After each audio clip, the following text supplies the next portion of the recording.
Hello, everyone. Welcome to episode 14 on the Prismatic Academy podcast. I'm Chrissy Marie, and in this episode, I have the joy and pleasure of chatting with actress, comedian, and fellow podcaster Christine Little. Christine is the host and producer of her show called A Little Advice, where she sits down with comic colleagues to chat about true life stories and the breakdown of the creative process. And you can find links to both her website and her show in the description box, as well as on the Prismatic Life website at theprismaticlife.com. In the show, we talk about Christine's decision to move from Indiana to LA to pursue acting and comedy, about how external influences affect the choices we make, and of course, we get a little honest and raw and vulnerable when it comes to dating, relationships, and holding an active membership in the Single AF Club. It was so much fun. We talk about the best and worst advice we consider when it comes to partnerships, as well as what men definitely shouldn't do when it comes to dating apps. I loved our Friday morning conversation and hope you will too. So with that, here's episode 14, Courage, Creativity, and Comedy with Christine Little.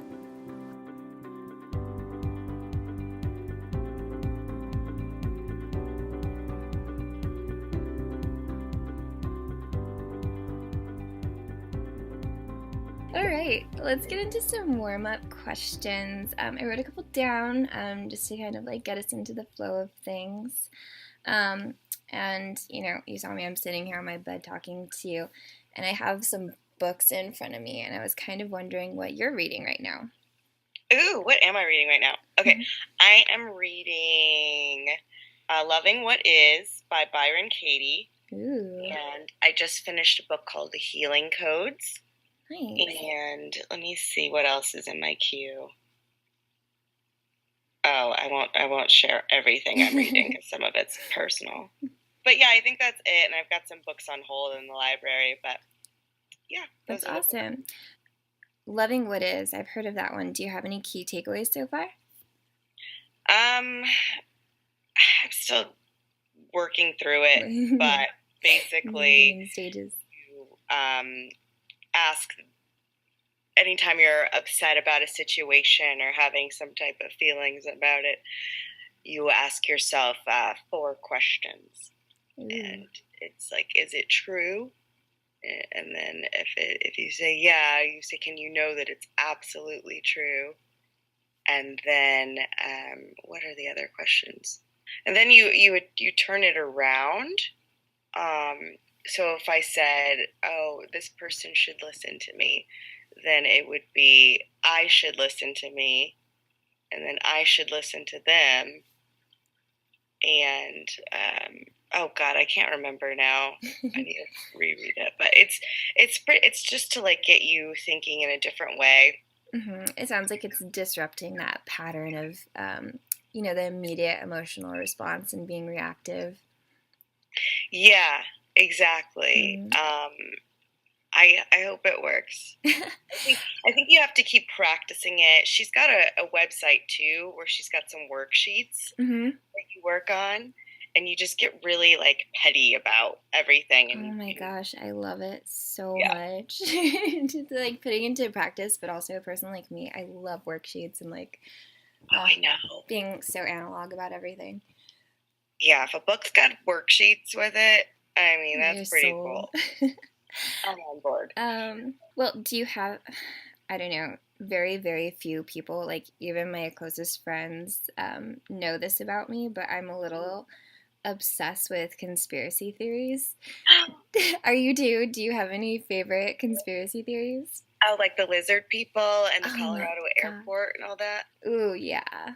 Or like the Dallas, what is it? The Dallas What's Dallas? Airport? Is that what it is? What, the airport? Uh-huh. No, it's Colorado. Ooh, is it Colorado? Oh, man. Yeah, it's the Denver airport. Oh, Denver, that's what it is. Yeah. Ooh, I love those ones. Yeah, sometimes I get into like a wormhole. I mean, you just go on YouTube and you see one of them, and you're like, what is this? and then there's all these other videos that come up with all these other like little captions. It's like, what is this? It's like lizard transforms on TV, and you're like, really? This guy turns into a lizard? And it's not, they're never as like satisfying as you want them to be, but they can get really scary. So. I know, yeah. And then the next thing you know, it's like 4 a.m. Oh yeah, exactly. I love that. What is your favorite conspiracy? You know what? I really like the ones about the secret space program and also Hollow Earth. Just like that we have, beings um, Oh yeah, living on different planets or like on the moon or bases on Mars and stuff, and that there's kind of like honeycomb Earth. I don't know if I totally believe that, but I love, love, love hearing people explain it. They're brilliant. what's honeycomb Earth? I think it's the same as just in Hollow Earth, how like people live in caverns, within the earth. People or aliens? Ooh, both, I think. I think I've heard that there's aliens, Ooh. but I know that I worked in a hotel in Bloomington here in Indiana when I was in college, and the guy did say that they did a lot of like limestone. I don't know what to call it, digging, farming, whatever. And there was like entire cities underground, like a lot. So I don't know if it would be that weird if there were like. Yeah, that's definitely the stuff that keeps me up till 4 a.m. You believe in aliens? Do I believe in aliens? I want to say yes. Like, I don't have proof, but I feel like the universe is very, very, very big. And I believe that there's a possibility that, extraterrestrials exist. I want your proof. No, I'm just kidding. I want proof too. I believe in aliens too. Do you? Yeah. I mean, I for the exact same reason. It's like places. I mean, it's so massive to think that we're the only living beings in it is a little egotistical. I agree. That was exactly the word that was going through my mind. Yeah. Plus, I mean, I think it's fun. Life is more colorful. Yeah. It's almost like Pascal's equation. Not quite, but I mean, if we're talking about extraterrestrials, it's better to believe because it's fun. I don't know. Okay. Yeah, it's exciting. Yeah. Let's see. Do you have a piece of advice that has influenced how you make decisions? Oh, that's a great question. Do I have a piece of advice that has influenced how I make decisions? Or just something that has stuck with you, that like repeats in your head throughout your day?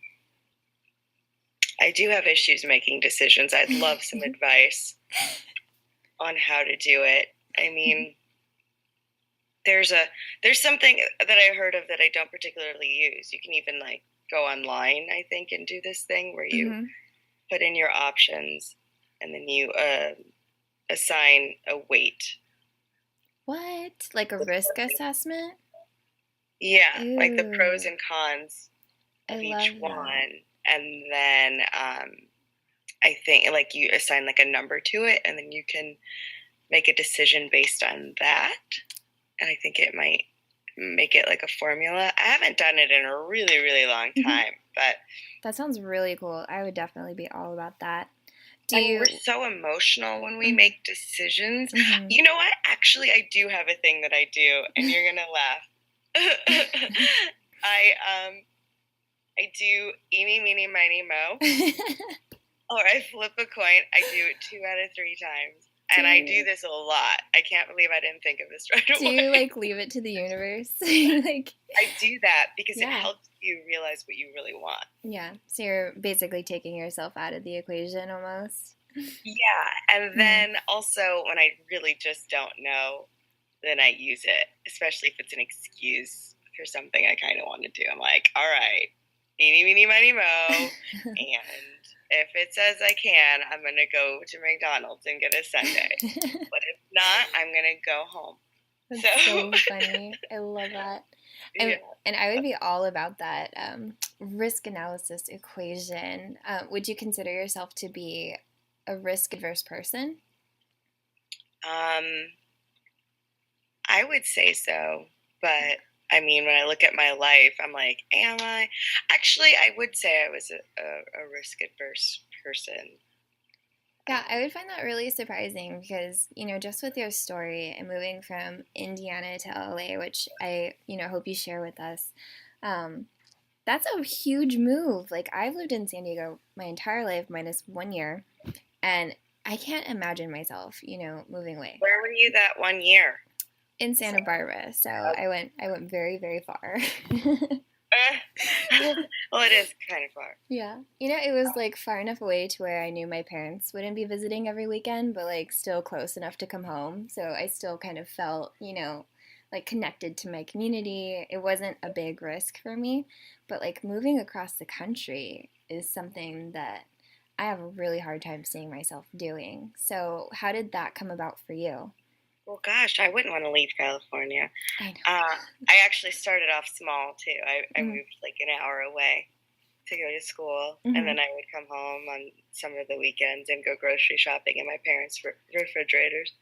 Not the Um, best. but I don't know. It was weird. Like I always wanted to move out to California.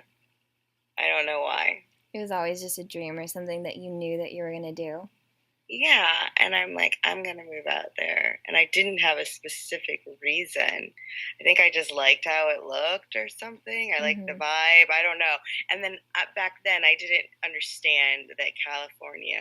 What I was really thinking was Los Angeles. Mm-hmm. I just thought the state of California would be good.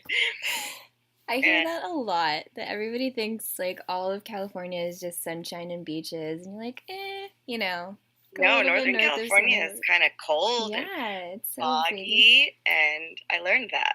Yeah, and super different culture. Yeah, Mm-hmm. exactly. So initially in high school, I had a friend who her dad lived in Northern California in San Francisco, Mm-hmm. and she was set on moving to California after graduation. And I'm like, I want to move there too. But I mean, my grades in high school were really not great. I mean, I didn't really get it into gear till later in high school. And I mean, that wasn't enough time to really bring up my GPA. So I barely got into the college I got into, and they accepted me on a condition, like on a probationary basis, and then I crushed it, got straight A's, and then I transferred to another school, Indiana University in Bloomington, and then I started studying psychology, and I was thinking I was going to go to grad school, and I was trying to find programs for what I wanted to do in California, and I couldn't really find anything. And then I had a major in psychology, and I did a business minor because at the school I went to, the first school I went to, IUPUI, which is Indiana University, Purdue University, Mm-hmm. Indianapolis, called Ooey Pooey. Thank you. Anyway, It's so cute. they had this specific track that you could do called it was IO psychology, industrial slash organizational. Mm-hmm. So you work with businesses to increase worker productivity and like making things like kind of more ergonomically designed and things like that Mm-hmm. for productivity. I was like, oh, that sounds cool, and it makes the most money. So they didn't have that in IU. So I was like, okay, I'll do a psych major and a business minor. So I did that. And so all my electives were business classes. And then I had one left over, like my senior year. And I was like, I'm going to take an acting class. So I took the acting class and I loved it. And then I was like, I'm going to go to California and do acting, which was weird. I knew I was going to move to California, but I just didn't have like anything lined up. And I told my mom about the acting thing, and she, like being a really awesome mom and like having anxiety, she looked up some schools, and she found this one called American Academy of Dramatic Arts. They Mm-hmm. have one in New York and they have one in Los Angeles. And if you audition at one, you can get into the other. So I auditioned for the one in New York, and I got into their summer programs, and then I moved to California and did the summer program and then the first year. Wow, I love that. So taking one acting, you and I both have a similar story, by the way. I love, love, love IO Psych, and I definitely, like, my favorite classes were Yeah. those off ones. Like, I'm so sad that I didn't take an acting class in college, but I did take a class on Antarctica, and it was probably by far my most favorite thing that I did in college. Really? Yeah, it was so cool. It's a fascinating place. There could be aliens in Antarctica. Oh my gosh, that's another one of my favorite conspiracies. Oh, we need to stop. Oh, I would so go off on a tangent with that.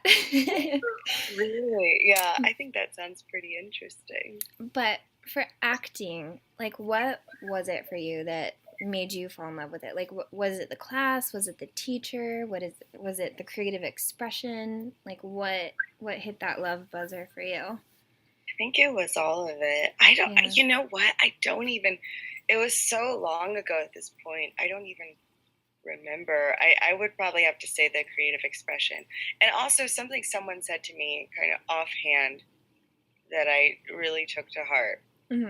And it was one of my friend that moved out to San Francisco. She actually moved right after graduation. She still lives in Northern California too, in like the redwood forest or something crazy. Yeah. But she when I was telling her what I was doing, with psychology, and I was like, oh, I was working in a lab, and I was like, oh, I'll probably work in a lab or whatever, go to grad school. And she's like, oh, I just imagine you doing something more fun, like cooler or whatever. And I don't know why that really like got to me. Oh, aren't friends the best? Yeah, I mean, she wasn't saying it in like a condemning way Of or like course. it was just like, it was kind of offhand. It was so, and I really respect this friend. I think she's really smart. I mean, she's doing marine biology and, or she studied marine biology. She's a teacher at like a private school or something now. But I, I respect her opinion, and for her to say something like that, it's a matter of fact. It's not like she was like blowing smoke up my butt, It No, was she just, could just see something, that was maybe more difficult for you to see in yourself. yeah, exactly. And so that really got me thinking. And I had this mentor in the lab that I worked in, Dale Singlaub. Mm-hmm. It was like a neuropsychology lab, and he was really smart. Really respect this guy. And anytime he would label a motor neuron with like what's it? I don't know what it's called. Like dye. I Mm-hmm. don't you could see it in the microscope. He would get so excited. He'd be like, "Fuck yeah, all right!" Like, and he just blatantly would talk to himself like really loudly. And I'm like, Mm-hmm. should I respond? But he was so passionate about what he was doing. He was so excited, and I wanted to be like that about what I was doing. And I liked the work I was doing in the lab. And who knows what would have happened if I was working in a space where I was doing more of like a counseling role. Mm-hmm. Uh, but I didn't see anything like that. The closest I got was like a cognitive psychology lab, and I didn't have a good experience in that at all. So, um, yeah, Well, so the neuroscience speaking lab. of like who knows where you would have been if you're in a counseling role. I mean, you kind of are in a counseling role. You're definitely communicating and helping people work through problems on your podcast, a little advice, right? Yeah, Do you want that's a new podcast, and I get to like I do have like a certification in life coaching. I don't know if it's still good, but that was really fun to study, and I love psychology still. I love reading self help books, so it's like another passion of mine. So I'm glad I get to have an outlet for that as well. Yeah, and it's almost like you're bringing things full circle too. Yeah, yeah. I'm like, I'll just do this with comedians and see what happens. That's So so fun. Do you have any kind of like interesting or experiences with your podcast? Like what's who's been your favorite guest so far and oh what yeah, I do have one. Like oh my tell me. last one was like one of my favorites, and it was a comedian named Chris Jones. He goes by Jonesy, and he was telling me how he met his father for the first time when he was 30, his biological father, Mm. for the first time when he was 30 years old, and what he was like, and his problem was like whether he should keep wow, that's so weird. I just looked up. My mom has this whiteboard uh, in her office, and when I said father, I looked up and it had father written on it. Ooh. That happens all the time. That was so crazy. But anyway, so whether he should keep a relationship with his dad or not. Mm. Because his dad was a very interesting person. I would guess that his dad might be like a narcissist, but who am I? You know, I kind of like to call everyone a narcissist or a sociopath these days, but he's definitely got some issues. So that was my favorite.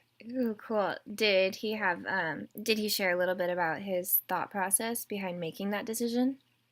Yeah, he was having problems because I mean, he didn't really have a strong desire growing up to have a relationship with his dad. He heard some not so great things about him, and he actually found him through YouTube because his mom had mentioned that he was in this band, and so he looked up the band, and then he had his girlfriend at the time call the dad and, you know, say that she was like a booker for a festival, so he called right back, and then he got on the phone and he's like, yeah, I'm your, you know, this is your son or whatever. And he's like, let me call you right back. What? And he's like, oh my God. But then he did call back like an hour later and he was super excited to hear from him. And they met up and that was an interesting story. They met at a gas station in Massachusetts. Oh, and wow. went to a bank and like he took him on some errands because the dad didn't have a car. And he's like an older guy, and I think someone told him that, you know, he should keep in contact with him because he has this opportunity to bring joy into his life and things like that. But I told him that I didn't think that was his responsibility, and the fact that he didn't have any, that he forgave him and didn't have any malicious thoughts towards him, I think was nice enough because, you know, he could have easily showed up and been like, F you, Dad, for leaving and all this stuff, but he didn't do that. He was totally at peace with it. And he brought up a good point that there's other people in his life that he needs to call. He's like, I need to call my grandma. I don't talk to my grandma enough. And these are people that are in my life. And also, a big thing I didn't mention is that, you know, when he did meet with his dad didn't ask him any questions about his life or anything like that. He just talked about his music the entire time because he's still trying to make it as a musician. So interesting. Isn't that crazy how we have like our external influences and how they affect us? So like on the one hand with you and your friend, you know, who is giving you advice or, you know, making a comment about how she thought that you would be doing something different or more interesting. And then you have Jonesy, whose friends are like, oh, you should definitely keep your father in your life. But then you have somebody else going like, let's reel that back and actually think about this. Yeah, he just seemed like he was in such angst about it. And it was, I don't know. It was just one friend that told him that, but I don't know. I told him, because he has two brothers too, like half brothers that he doesn't know. I'm like, well, why don't you, you know, build a relationship with them? Because he's friends with one of them on Facebook. And he's like, oh, I never thought of that. What? Oh, man. That's so interesting. Okay. So the guy even shares his post. And so the day after, or even later that day, I don't remember, we had a show together, Jonesy and I. And so something came up and I was like, oh, well, why don't you tell your brother about that? And so he's like, what do I do? So I don't know. He reached out to his brother while we were on Facebook, while we were sitting there. So I don't know what's happened with that since, but I'd like to give it some time and give an update about how it's going with that. Christine Little, future relationship counselor. I don't know about that. Well, I mean, so as an actress and comedian, like you're constantly putting yourself out there. You're constantly, you know, showing your face and showing your work. And like, do you consider a lot of your success to be dependent on other people, on going back to that external feedback? And if so, like, how do you handle that? Like, how do you weigh what opinions matter and what opinions don't? Well, I think that is something that I would probably, but I've probably struggled with, like entire time I've been doing this. Mm. Because there's certain things, certain opportunities that you want, and you don't necessarily, like, you can submit yourself for them, but you don't really have control over whether or not you get them. And so one story I've adopted is that I don't have any control over whether I make it or not, and I'm not going to miss my opportunity. So that helps. Mm-hmm. But I mean, obviously you want the audience to laugh, so those opinions matter, and you want to get booked. So I think as long as you have, like, you're doing your job, not everyone's going to love you, but if they recognize that you're funny and you're professional, I think those types of opinions matter most. But you could be funny and professional and someone still is like, they're not your person, they're not your people. But there are people that are on board with what you're doing. So those are the opinions that I try to hone in on more. Mm-hmm. But it's not always easy because our brains are wired to, like, pick up on negative more than the positive. So I don't know. To answer your question about whose opinions matter most, I don't know. I don't know. I'm like, that's okay. I just have to tell myself the story that I'm not going to miss my opportunities and try to just keep doing what I'm doing. I love that. And it's okay not to know. Like, I say I don't know all day long. Like, as long as you're not, like, doing anything that's mean or hurtful to someone else, like, I don't know. My mom tells me I need to dress better, which I do believe. But also I can't, like, listen wholeheartedly to everything my mom says because I don't know that she's my target demographic, Yeah. So basically everything is up for consideration, and then it's up to you to decide whether you're going to follow that advice or not, or follow that opinion. Or when, if I do decide to follow it, because there's so much to do. Yeah, totally. So I admire you so much for being a comedian. Like, I'm not sure if I could even see myself doing that. And I think I'm pretty good at putting myself out there and trying new things or taking on a challenge. But what compelled you to do that, to get up on a stage and, showcase your work and, hope that people laugh and accept it? Well, I did the performing arts school, and we had the first semester was, like, drama, and the second semester was comedy, and I always knew I wanted to do something with comedy. Really enjoyed that, doing the comedy semester, and part of what we had to do is, like, do like a little stand-up routine, and so that was, like, technically my first time doing it. I think mine went well. It was interesting, and I kind of had that thing where I'm like, I'm gonna do stand-up at some point, and but it was something you pushed off, and it wasn't urgent. Then I got this agent, in quotation marks, who didn't submit me for anything but would lecture at me for a long time and seem angry. I don't know if that was fun. I gravitated towards that because of my dad or what, but it was weird. Anyway, but I told him I wanted to do comedy and that I was doing improv and sketch, and he's like, well, no one makes money doing that. If you want to do comedy, you need to do stand-up. And he was, like, so opinionated about it. So that kind of gave me a little push to do that more.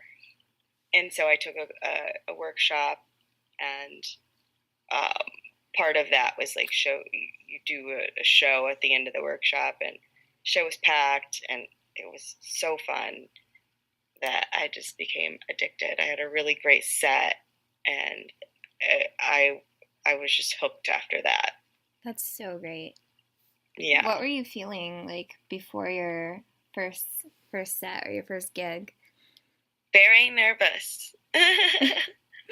Did you do anything to kind of, like, help calm you, or do you have, like, I went over my set a lot.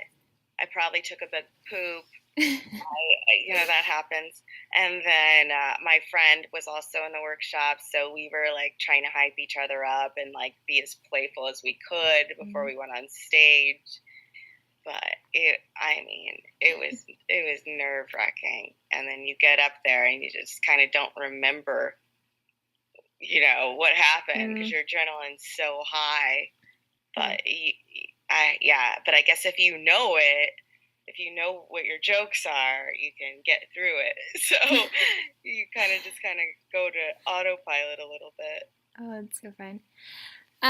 So it's cliche, right? But they say in comedy, timing is everything. So, and I feel like when I tell a joke, I always like rush to the punchline. I'm like, this is so funny. I want you to laugh. How do you like, is it like a practice in self-control with you to kind of like wait and let people linger, before you actually deliver, the reward of, the gift of comedy? The gift of comedy. Here's my gift. I guess so. It's not something I consciously think about, though.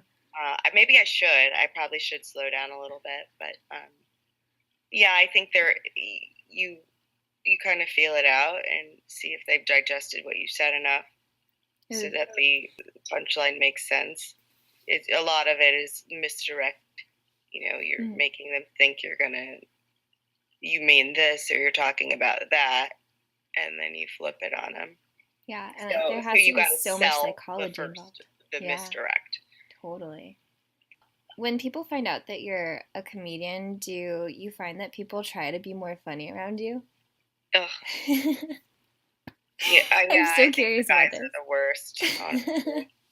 I'm on dating apps. I don't really like to tell them that I'm a comedian. I mean, it's not that hard to figure out because I just hate getting the same questions over and over and over again.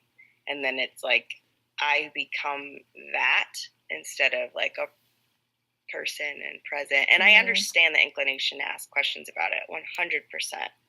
But for some reason, it just annoys me answering the same questions, especially if they're hard questions. What are some of the questions so that those men know not to ask them? Like, oh, you do stand-up? Who's your favorite stand-up comedian? No. What's stand-up about? Oh, how long have you been doing it? Like, there's such basic questions. I don't know why it annoys me so much. But it's like when you're in college and people are like, where are you from? What's your major? Like, the same questions over and over again. Totally. I love your guy texting me voice, by the way. Yeah, how was your weekend? What are you doing this weekend? How's your week going? How's your Saturday going? What are you doing this Saturday? Any fun plans this weekend? How's it going? You're bringing back dating app nightmares for me. Are you in a relationship? So I am not. I'm recently single. Oh, you hear that, fellas? So you're not on dating apps, though? So I am on dating apps, but I hate them. So you don't have that conversation over and over again? I usually don't respond if that's what I get, It was like, hey, how's your... And I get it. I get that sometimes people are just looking for like a quick hello or conversation starter, but I try to make it really, really easy for men with having a conversation with me. So like right in my profile, I ask 2 questions, at the bottom. So 1, it tells me that they read my profile, and 2, like, I'm like, here, I threw you a bone, like, tell me something about this, So when they respond with like, oh, how was your weekend? I was like, I don't know you. Like, I'm not going to share, my weekend plans with you. That's a personal question, how my weekend was. Yeah, like, none of your business. So what are your questions? I might use this. So I think my questions were actually questions that I asked you, but a little different. So one of them is, what's a piece of advice that you're glad that you never took, that you didn't follow? And the other one is, like, who's the most influential person in your life? Like, who do you draw inspiration from, or who do you gain your values from? And I think it's simple. Like, those are simple things, to answer. Be like, oh, it's my mom because she loves me no matter what, Yeah. So yeah, I try to make it easy on men. But for some reason, they don't like easy. Oh. I just want to get to the date. Like, I just want to meet this person and, like, see what's happening. Like, like, are we going to vibe? I think I'm kind of boring over messaging, especially because I'm so, like, impatient. Mm. So I put, like, the dates I want to go on. I'm like, I will never turn down sushi or froyo. Those are so, so just let's go on a date, you know? Like, let's just meet. Do you find that you're the one initiating dates first? No. No? You, like, let them do it? Yeah. Because you already set it up, right? You're like, I already set the hook, just like... Yeah, because it's like, it shows me that they're interested. It says something about their personality, like they go after what they want and they're assertive and they're interested. I think that they'll take it more seriously if they plan the date and they ask for it versus if I do it. You know what else I really like to do with dating apps is 2 truths and a lie. So, yeah, so I'll list like a couple of things that, you know, people don't necessarily know about me, and then, you know, it turns into like this little game. That's a good idea. I see that as a prompt on one of the dating apps, but I'm like, I can't think of anything. Oh. So I don't do it, but I love reading it when guys have it. I think those are kind of interesting. Can you think of like one of the most interesting ones that you've read? I think for me, one of the guys was like, I have 11 toes, and I remember just being like interested but weirded out, and be like, I'm gonna be so upset if you don't have 11 toes. Really? Let me see if I can find one right now. Not every guy has them, so. Well, what's been like the best date that you've ever been on? One that led to a relationship, I guess. I don't know. What is the best? That's a great question. Like, has anybody wowed I mean, the you? only one I can think of right now for recent was the one with my last boyfriend where we went to a movie and then we got drinks after and then we stayed in the parking garage talking and hanging out for several hours. So that was a good date. I did go ice skating with a guy. That was fun. It was like an impromptu thing after sushi, and that was cool. But I think it's about like the person and how comfortable I feel. Well, is there, throughout your dating experience, have you like developed like specific rules or boundaries or things that you definitely won't do again? Or do you consider yourself to still be like very open to like treating each person as new? I think if a guy, I mean, I won't date a smoker, cigarette smoker, and I won't, or an addict. If they're in recovery, I'll consider it if they're like really, really into recovery. So that's something. And just like listening to my gut a little bit more. I don't want to sleep with anyone too fast. I don't know. I think I'm still learning and just learning to trust, like, hey, if this doesn't feel good, it's okay to set that boundary and say, I'm not going to, I can't go along with this, or I can't continue this. But that's a problem I have too. I feel like I am so quick to pull the plug on things. So I'm still figuring it out. You know, I'm single AF. So I don't know. Like we're in that club together. You know, and I love that. So I feel like I actually had a guy from Bumble last night. Because I'm in Indiana, and so it updates like where you are. Come to my show. That's cool. No. Yeah. Well, I didn't. Also, I mean, was it creepy or was it cool?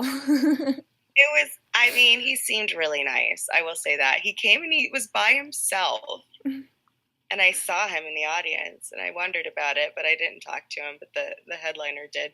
And then he came up and talked to me after the show.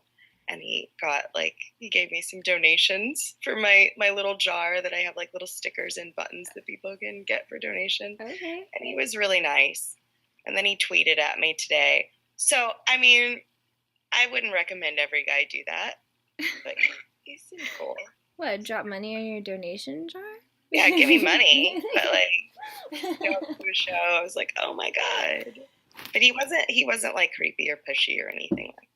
Well, there you go. You put in the energy and the effort and supported you monetarily and with social currency.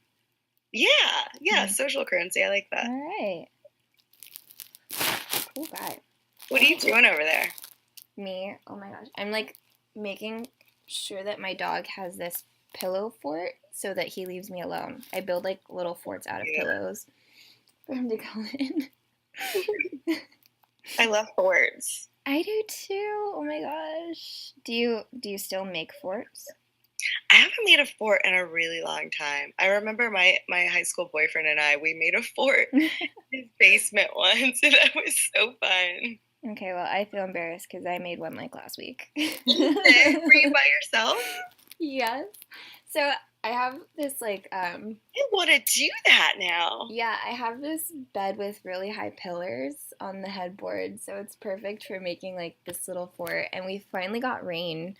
Oh yeah. Yeah, we finally got rain here in California, so it was like my rainy day thing where I grabbed a book and made like a little fort and also a bottle of champagne because it was a book about relationships and sometimes I need that little extra help to understand.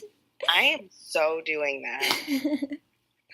Yeah, because I'm always looking for like a cool little, like I always wanted like a little reading nook. Yeah, and it's my little form of like adult play to, not be so serious about things that I take too seriously, So I think that if like relationships it's a really heavy subject for me, but something that I'm super curious and interested about. Like, I love Me too. hearing about other people's stories and experiences and insights and, what worked for them and what didn't. But I can get really, really into that to where I don't want that to become like my relationship Bible. I get almost like you to like take in external feedback, consider it, and then figure out what's right for me. So I need like a playful environment that matches me to be able to do that. I think that's so good that you said that. Like every book I read, I'm like, this is it. This is all my problems. And then when I quit reading it, I don't remember what it was. But I have this thing that it's like while I'm reading something or hearing something new, I want to take it as true, just to experiment, I guess, to see what it's like. But I like it, like not taking it too seriously. Can I ask what book it is? I wonder if I've read it. Yeah. The one that I had recently was How to Be an Adult in Love. Oh, yeah. My old roommate had one. It was like How to Be an Adult in Relationships, in a relationship. I didn't read it. I'm like, I'm good. I'll be a child. I'm not ready for the adult yet. So, in these relationship books, is there a piece of advice that you're like, I definitely don't resonate with that and will not try or practice? I'll give you one of mine. One of them was after a breakup, don't talk to the person for 30 days. And I'm like, what? Oh, that's so hard. And like, shouldn't breakups be kind? And, just because you're broken up doesn't mean that you can't have a relationship with somebody that you loved.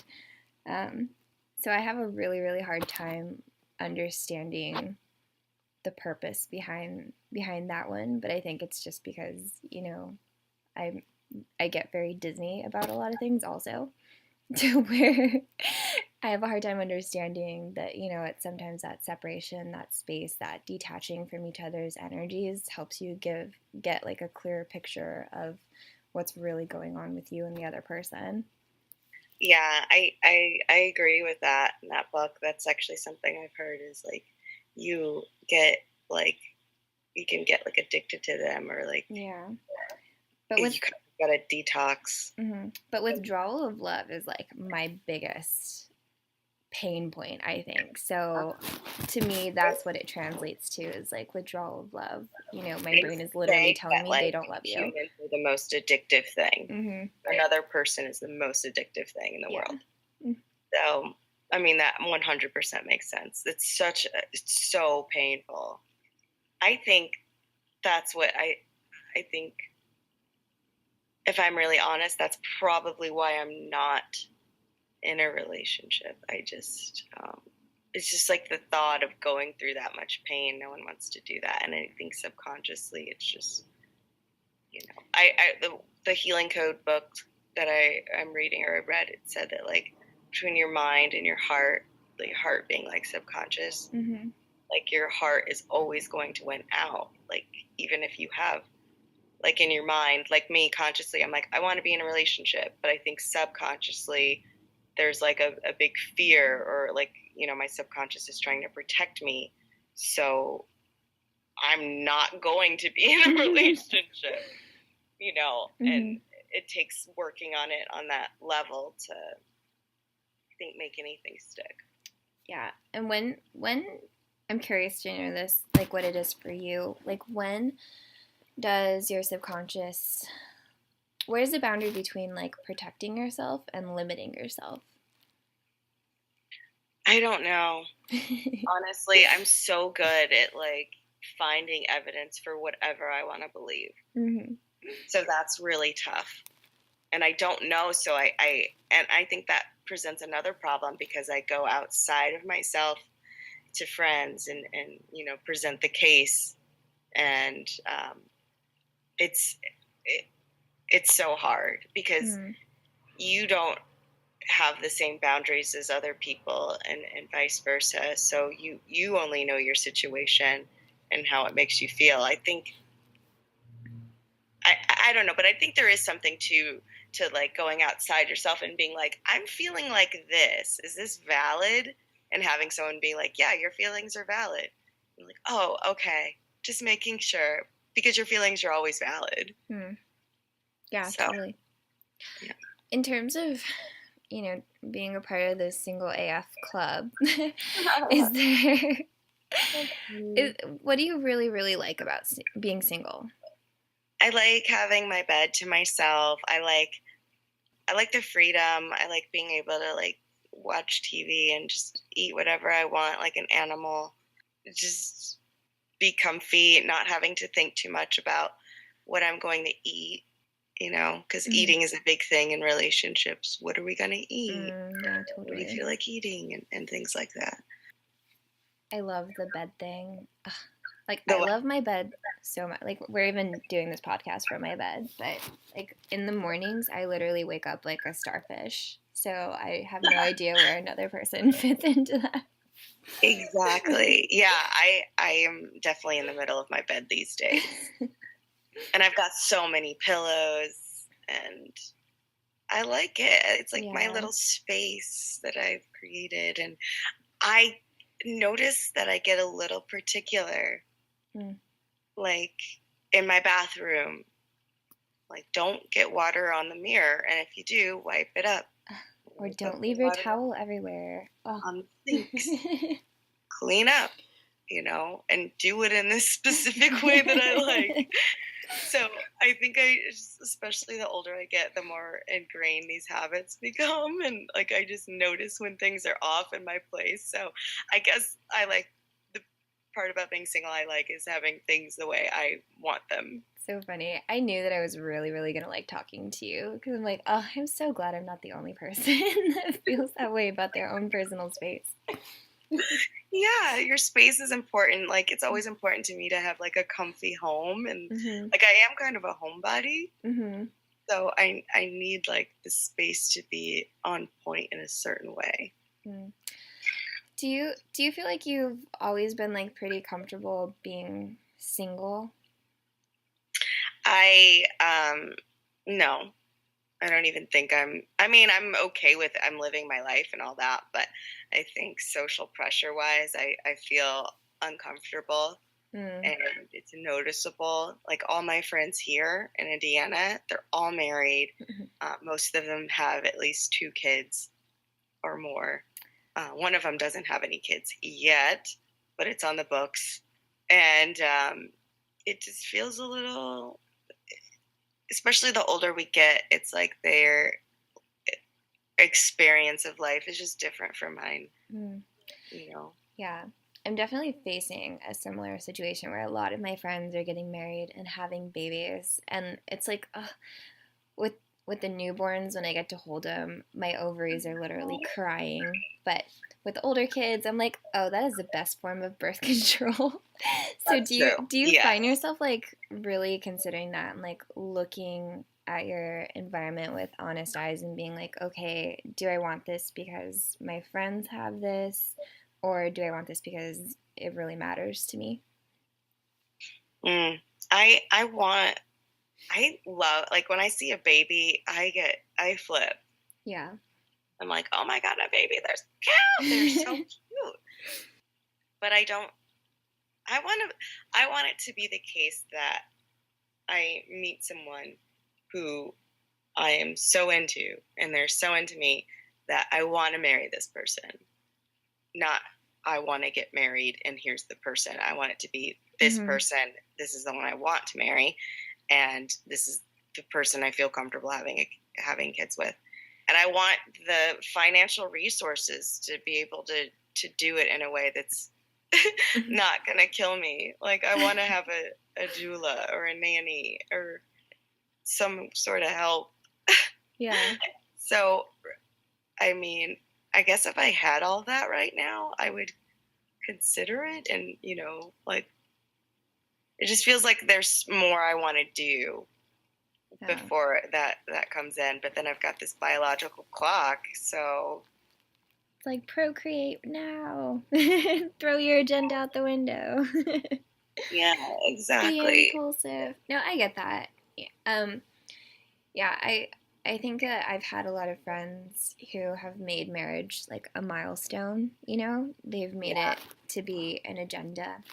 But yeah, I mean, I think I would feel the same way that, I want somebody who loves and adores me as much as I love and adore them, with great I do values. feel like I look at it as a milestone too, whether I want to admit it or not. And I hate that.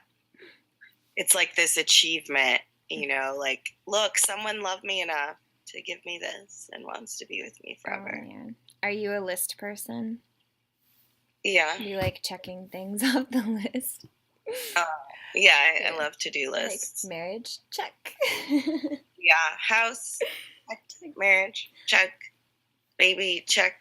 And then what? Career, check. Okay, now what? Ew. Die? I did it all. I did it. I did the life scavenger hunt. Thing. Oh, that's so great. And I understand that. So, okay, when it comes to these, just to like wrap up some final thoughts, like what are some things that you do personally that help you like navigate through those feelings of like having a goal or desire but not being quite there yet? Like, what's your process? I forgot to mention earlier that another book that I'm reading and working through is I don't know if you've heard of The Artist's Way, but it's another book by the same lady called Walking in the Way. And so there's all these exercises, and it's like getting you into your creativity. So something I've discovered recently that I can do that's getting reawakened in me is like just be creative for the sake of being creative and not looking to see how I can capitalize on it or make something more of it. Because like how I think is like, oh, I could do this, and then it could be this, and then it could be that, and then I could make content, and then I could do this, and then instead just being like, oh, what if I just color for the sake of coloring, or I sew because I want to make this project, or something like that. So taking that angsty energy and using it, redirecting it into something creative has been helpful. I love that. Yeah.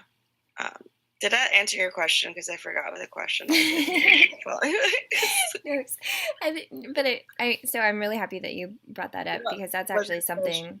We're both creators, we're both creative people, and like even with this podcast, it's like there isn't really an agenda. It's just connection and stories and doing something for the sake of doing it and then putting it out there.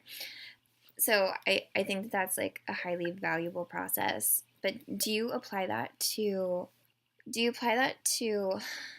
I guess, that liminal space, right, between where you are and where your desire is? Like, what helps you keep moving towards that desire? Oh, I guess my point was like just being creative. and Yeah. like not trying to, I don't know, get to a certain point. That it's not about the I like to destination. adopt this mindset that like I'm gonna do this no matter what, comedy, because I love doing it. So cherry on top would be being ultra successful at it. I do want to be successful. I don't know. It is a struggle sometimes with like, oh, this is where I want to be and this is where I am, and it can be frustrating and hard, and I feel invisible sometimes, but just keep working and keep doing it. And No, I love, and that creative potential, it really is potential. It opens up so many doors and opportunities, or like helps us see things in different ways to where, the answer might have been in front of us, in terms of getting to where we want to go, but we weren't able to see it until we got out of the way. So I think that the creative process is so valuable when it comes to things like that. Yeah, I love that. You may not be able to see it until you get out of the way. Yeah. I think when we try to force things too much, it's like we're not allowing things to just flow. Totally. So much about, I think like so much success in life comes from you just getting out of your own way. How would you do that? I like to, so similar to the book that you're reading that you mentioned in the beginning, about that assessment process. So asking yourself if something is true. I feel like a lot of things, a lot of my limitations come from my beliefs around whatever it is that I'm doing. So I try to take a step back. Like I try to become the observer, my own little personal counselor, I guess, or therapist. And asking those questions, is this true? Can I look at this from a different way? And I think that when you stop making judgments about a situation or how you think it should be or what your expectations are around it, and you start asking questions, you open up potential and possibility. So that's something that I like to practice, especially when I'm feeling stuck or frustrated. Oh, yeah, I really like that. That's great. Asking questions. Yeah, and you know what? Just the questions are so powerful. Because when we make a judgment, we kind of like fix energy in place, So, like, if you have that belief, like, it's not safe for women to travel on their own, like, that's what it is for you. And you're going to have worry and anxiety about it. But if you ask the question, like, I don't know, is it safe for women to travel by themselves?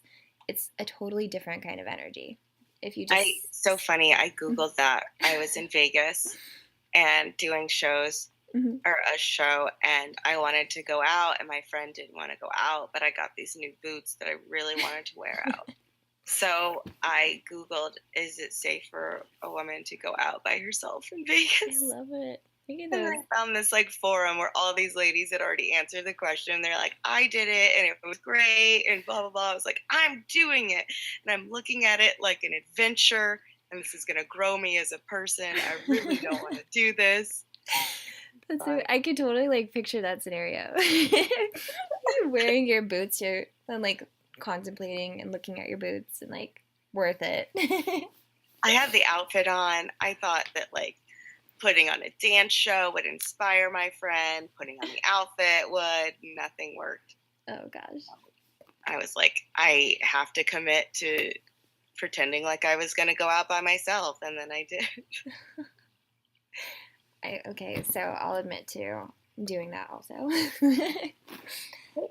I definitely dress to make my decision. So like if I get dressed for something that I feel or that I haven't like fully committed to, if I get dressed, I'm like, okay, yeah, I did that. Like I'm going.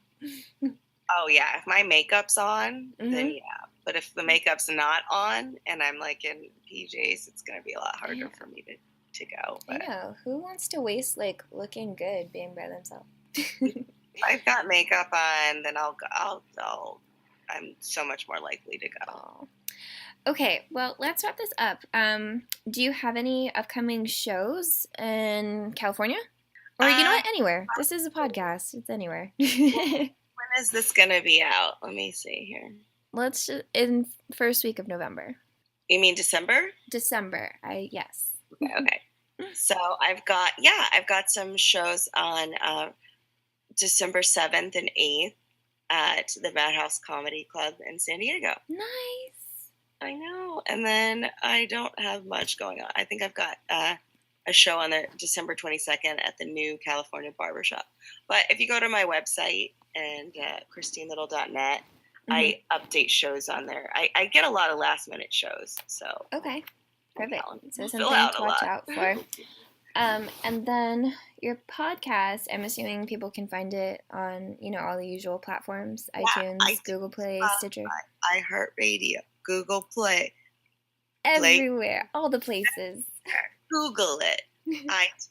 A little advice. Please go over and listen and rate, subscribe, and leave a review. That would be amazing. Awesome.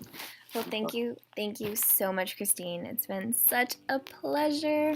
Yeah, this has been fantastic. I love your show, and I'm so excited to be on here. Oh, thank you.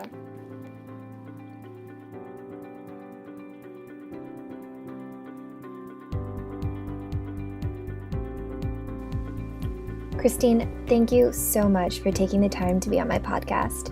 I'm definitely going to Google that risk assessment tool and YouTube vids on lizard people. I also really loved getting to relate in the dating and relationship space because, let's face it, loving yourself and others can be hard, but I'm glad that we're open-minded when it comes to the experience. If you'd like to know more about Christine, you can check her out on her website, christinelittle.net. And as she mentioned, she also has her podcast, A Little Advice, which is both fun and insightful with some truly amazing guests, and you can find that anywhere you listen to podcasts.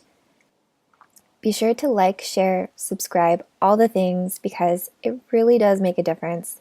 And last but not least, if you get a chance to see one of her skits, I highly recommend that you go. Definitely do it. I've had the privilege of seeing her perform, and she is hilarious and real, and everything you'd want out of a stand-up comedian. So look out for her. Thanks again for your followership. Feel free to reach out to me anytime on theprismaticlife.com. And, oh yeah, one more big announcement. In addition to my writing and this podcast, I'll also be taking The Prismatic Life to YouTube. It's just another way of creating deeper connection and getting to know each other. So if you like this podcast and want to put a face to a name, or voice, I guess, you can find me there. That's The Prismatic Life on YouTube. All right, guys, I hope you have a lovely rest of your day. Thanks for listening, and until next time, cheers.